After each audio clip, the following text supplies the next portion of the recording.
Ya está con nosotros el amigo Darwin Caraballo, director ejecutivo de Educa, a propósito del problema educativo y el COVID.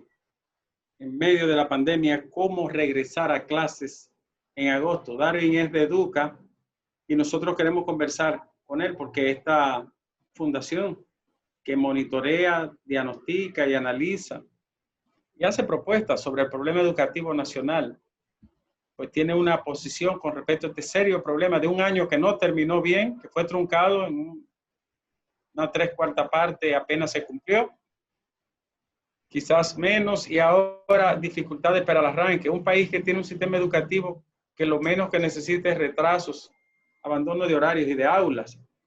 Darwin, buenas tardes, está con nosotros. Buenas tardes, Ricardo y colegas. Encantado de compartir con ustedes para hablar de educación. Leila. Darwin, te digo, yo soy madre de una niña en edad escolar y yo tomo una decisión personal, independientemente de lo que decidan los colegios, que mi hija no va a ir este año.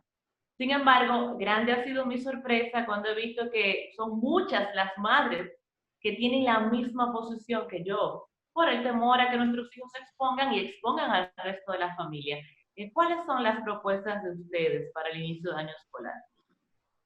Bueno, mira, como todos sabemos, estamos viviendo un tiempo excepcional, marcado por la presencia de esta enfermedad que desgraciadamente, lejos de irse, se agudiza incluso en territorio dominicano. Así que, primero que nada, hay que preservar la salud, hay que preservar y salvaguardar la integridad no solamente de los niños, sino también del personal que trabaja y presta servicios en las escuelas, los maestros, los administrativos. Así que tanto Educa como las autoridades salientes del Ministerio de Educación y las entrantes con quien hemos venido discutiendo y trabajando estos temas, tienen este concepto muy claro. Y la presencialidad de la educación, es decir, la asistencia a la escuela presencial, al edificio escolar, hay que decirlo de esta manera, estará determinada por el comportamiento de la enfermedad.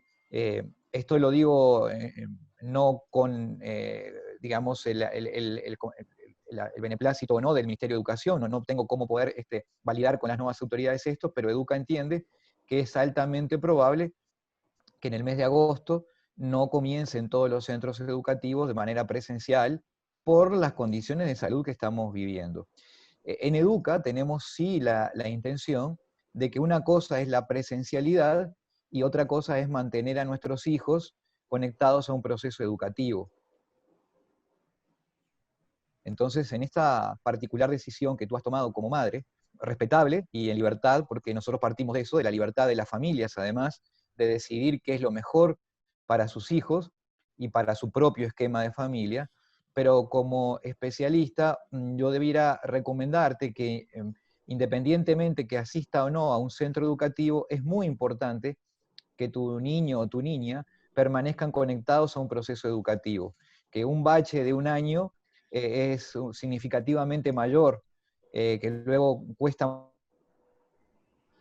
mucho retomar el ciclo educativo, y tal vez en el caso tuyo, con digamos, condiciones favorables que puedan tener tus hijos, sea menos traumático, pero tenemos que pensar también en aquellas familias que tienen un capital cultural diferente, que sus condiciones sociales son deficitarias, que 1.500.000 niños aproximadamente todos los días comen en las escuelas y reciben alimentación escolar, particularmente importante en situaciones donde hoy muchas familias dominicanas están perdiendo el empleo o han visto reducir sus ingresos producto del cambio que ha surgido en la actividad económica. Entonces, yo creo que allí hay que hilar fino, y Educa ha recomendado no tener una única solución para todo el sistema. La educación históricamente ha tenido una medida homogénea para todo, muy predecible. Sabíamos cuándo empezaban los cursos, cuándo eran las vacaciones, cuándo se hacían las pruebas nacionales y la fecha de finalización del curso antes de iniciar. Esta certidumbre que caracterizó el sistema educativo hoy no es tal, y tendremos que ir microplanificando en función de cómo la enfermedad se está comportando en el territorio y encontrar soluciones centro a centro, comunidad educativa a comunidad educativa, con acuerdo de las familias, con acuerdo de los docentes, pero por sobre todo preservando la integridad física de todos. Bueno, una pregunta que tiene que ver con las ofertas que el propio sistema prepara, porque una cosa que falla en la República Dominicana son las fallas del sistema. Es un sistema bastante defectuoso en términos reales. Una amiga, por ejemplo, me mandó, el estado de la Florida tiene un menú, ha preparado un menú el área de educación del estado de la Florida, en el que se incluyen opciones. Se incluye una opción que es la asistencia alternada, o sea, un curso que era de 30, asisten 15 durante 3 días y 15 durante 3 días. La virtual plena, el padre puede decidir la virtual. Hay un caso, pero que ha adquirido ya una categoría técnica. Ahora no recuerdo el nombre porque es un nombre muy raro, no sé si tú, Darwin, lo recordarás, que tiene, Claro, tiene que ver con la educación en la casa, que los padres la asumen, pero tal y como... Sí. ¿Cómo? Homeschooling. Pero que allí se ha sistematizado. Entonces, esa educación en la casa es asumida por los padres con una vinculación con las estructuras del sistema, pero los padres responden por ella. No es extraño, por ejemplo, una parte importante del sistema educativo de la República Dominicana en principio, cuando surgió, y figuras muy importantes usaron ese método, como Pedro Enrique Sureña, nunca fue a la escuela, la gente cree que fue alumno de Eugenio María de Hostos en el liceo, pero él no conoció a Hostos. Él conoció sus escritos, su trabajo. Su padre y su madre lo educaron con ese método. No se llamaba así, pero ese método existía. Entonces, en la Florida, el ministerio ha hecho un menú y se lo ha presentado a los padres y tú tienes la opción dentro de ese menú de seleccionar la modalidad que tú crees que es más adecuada para tu hijo. ¿Qué crees tú que puede hacer la República Dominicana en ese sentido? Sin duda que esa es una posibilidad. Lo que nosotros estamos hablando, y es un poquito lo que trataba de decir en la intervención anterior, es que así como no hay certezas únicas para el sistema, tampoco va a haber modalidades y metodologías únicas. Esa es otra de las novedades que trae esta nueva situación que afecta al sistema educativo.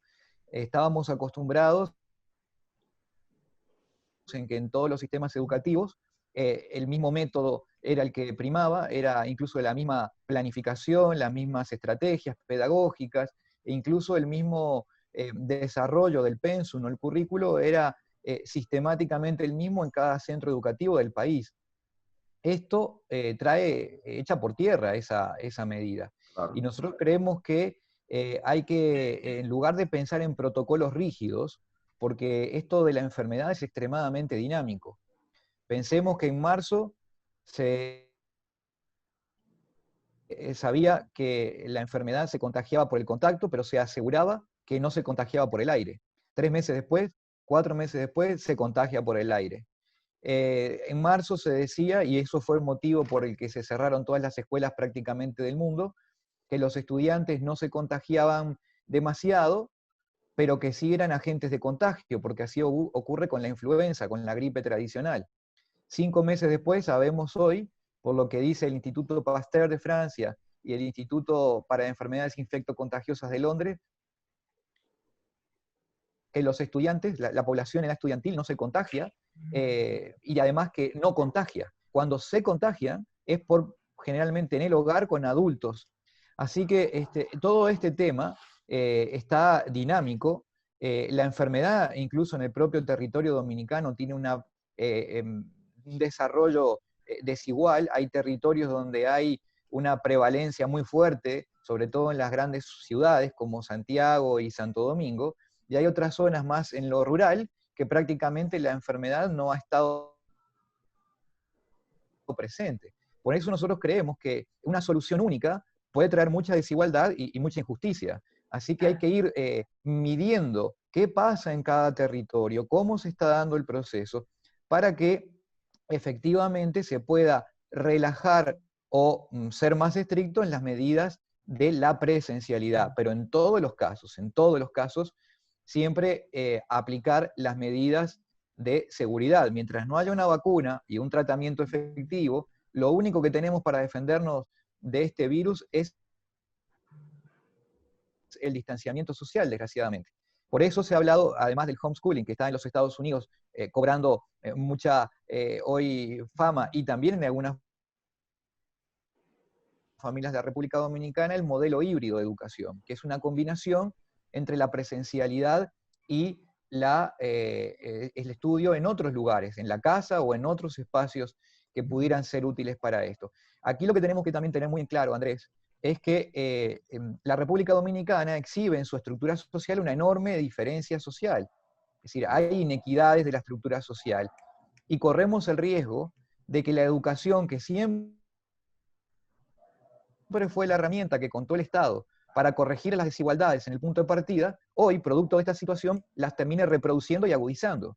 Y ese es un gran riesgo que hay que tratar de contener. Bueno, un ejemplo, Darwin, es, por ejemplo, un niño de la frontera, de Pedernales, de Liapilla, de Dajabón, o un niño de la capital o de Santiago, la diferencia del cielo a la tierra, qué conectividad tiene, qué aparato. Claro. Correcto, correcto. Pero nosotros no hablamos únicamente de la educación telepresencial o en base a estas tecnologías como las que tenemos hoy.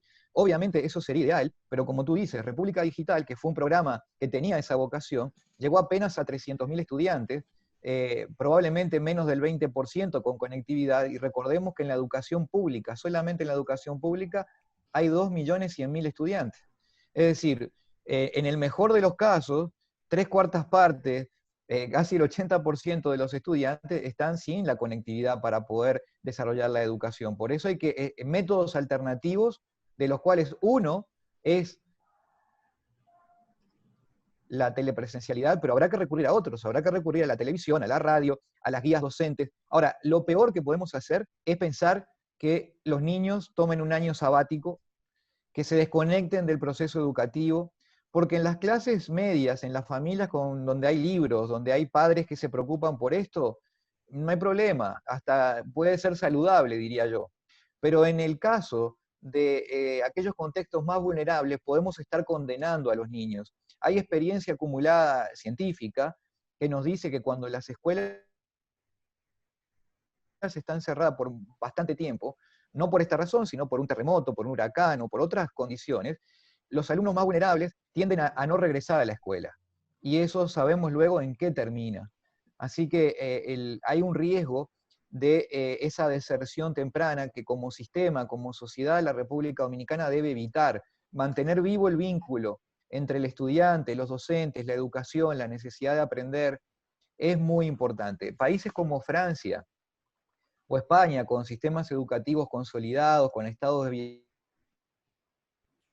bienestar mucho más expandidos que en el caso dominicano, han concluido que el último trimestre del año 2019-2020, que fue en ambientes virtuales, trajo mucha desigualdad y que solo lo aprovecharon aquellos sectores pudientes de la sociedad.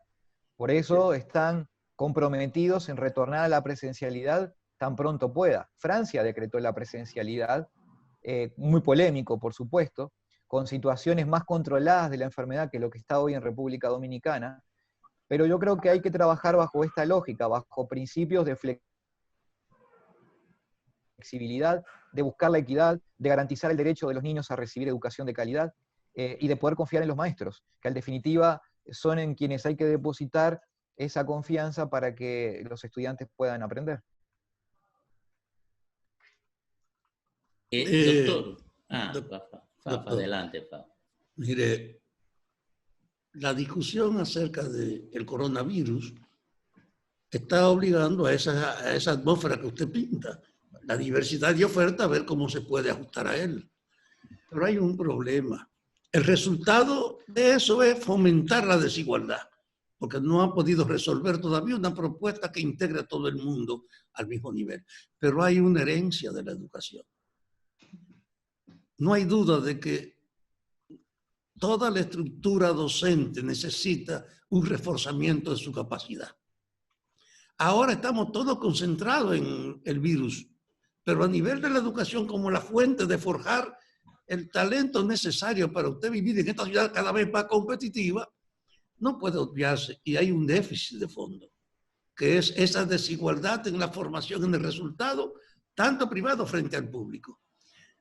Entre las cosas que ahora debían aprovecharse, debía pensarse en un modelo esencial de la educación, no para uniformizarlo, sino para que sea el punto de partida, que es lo menos que puede tenerse, y de ahí se desarrollan las especialidades. Porque en el fondo, nuestros hijos de los pobres no tienen garantía con la formación de que tengan la capacidad para seguir desarrollándose. ¿Usted no cree que debía aprovecharse esta crisis que ha impuesto el coronavirus para ver globalmente los problemas de la educación? De acuerdo, Fafa. Nosotros estamos completamente de acuerdo con lo que usted plantea. Antes del coronavirus, el desafío y los retos que tiene el sistema educativo dominicano eran enormes.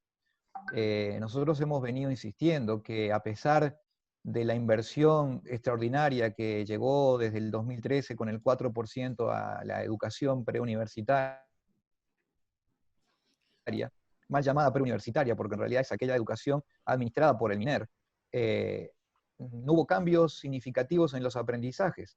Cuando uno evalúa cuánto obtuvieron los estudiantes en las pruebas nacionales en promedio en primera convocatoria en el año 2012, previo a la asignación del 4%, el resultado da 17.74 en promedio. 7 años más tarde, hacia el 2019, el dato de pruebas nacionales de estudiantes en primera convocatoria es exactamente el mismo, 17.74 puntos, no cambió ni una décima. Y se invirtieron acumuladamente 20 billones de dólares en el sistema educativo, 20 billones de dólares.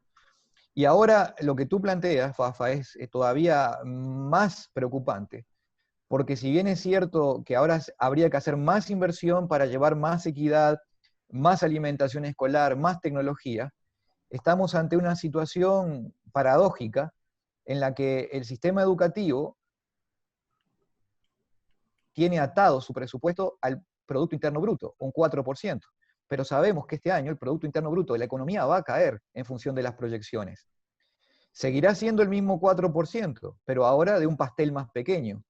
Y el presupuesto del Ministerio de Educación se va a ver resentido. Entonces, más que nunca, importa utilizar de manera eficiente esos recursos, de hacer rendir cada peso como si fuera el último, porque las necesidades se han incrementado y es altamente probable que los recursos en términos absolutos se reduzcan.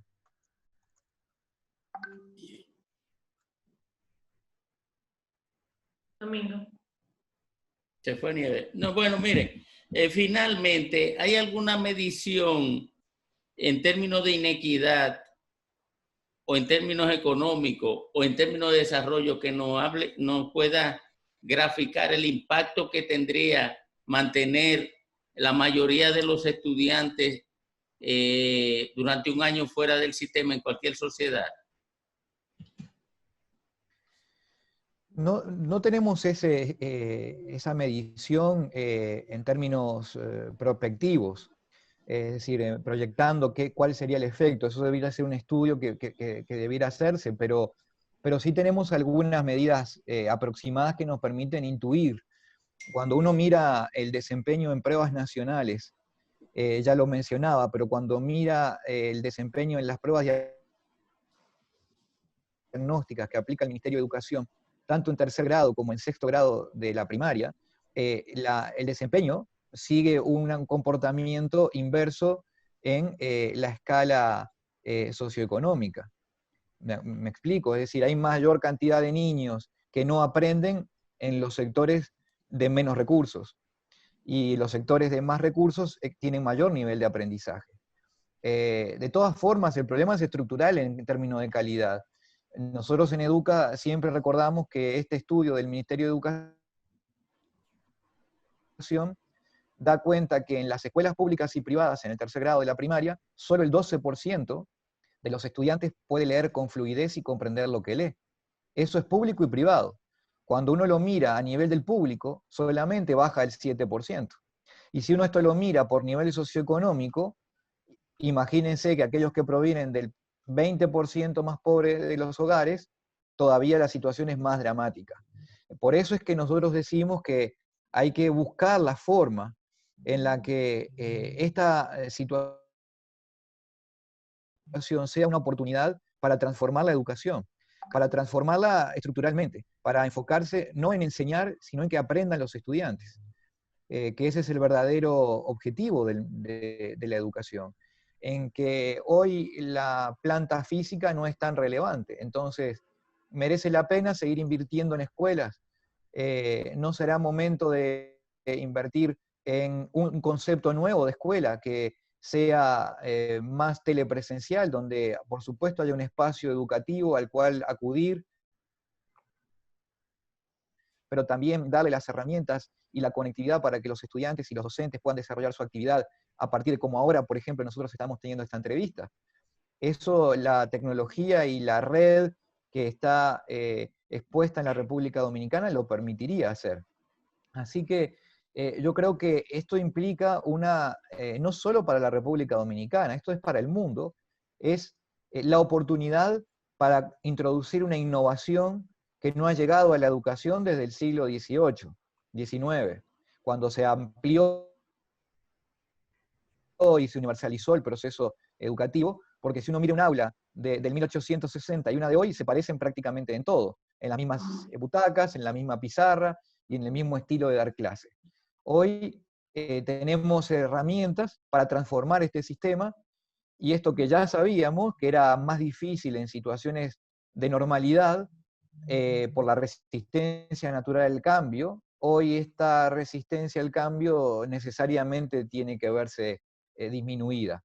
Y es una oportunidad, sin duda, porque los recursos son escasos y porque hay que colocarlo allí donde sabemos que generan efectos positivos.